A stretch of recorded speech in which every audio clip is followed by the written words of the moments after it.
ഞാൻ നിങ്ങളെ കാത്തു നിൽക്കും. ഹൗദുൽ കൗസറിന്റെ അടുക്കൽ ഒരു സാധാരണ നേതാവല്ല. നമ്മൾ മരിച്ചങ്ങ് ചെല്ലുമ്പോ ഉമ്മത്തുകളായ നമ്മളെയും കാത്തിട്ട് അവിടെ നിൽക്കുകയാണ്. അതവിടുത്തെ റഹ്മത്തിന്റെ ഭാഗമാണ്, കാരുണ്യത്തിന്റെ ഭാഗമാണ്.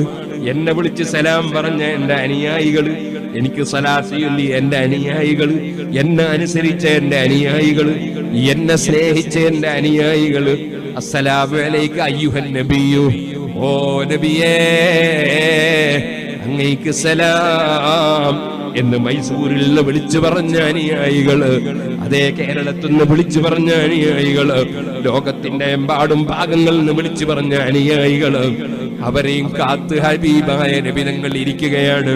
അനഫറതുകും മിൻദൽ ഹൗദി, ഹൗദുൽ കൗസറിന്റെ അടുക്കൽ ഞാൻ നിങ്ങളെ കാത്തിരിക്കും.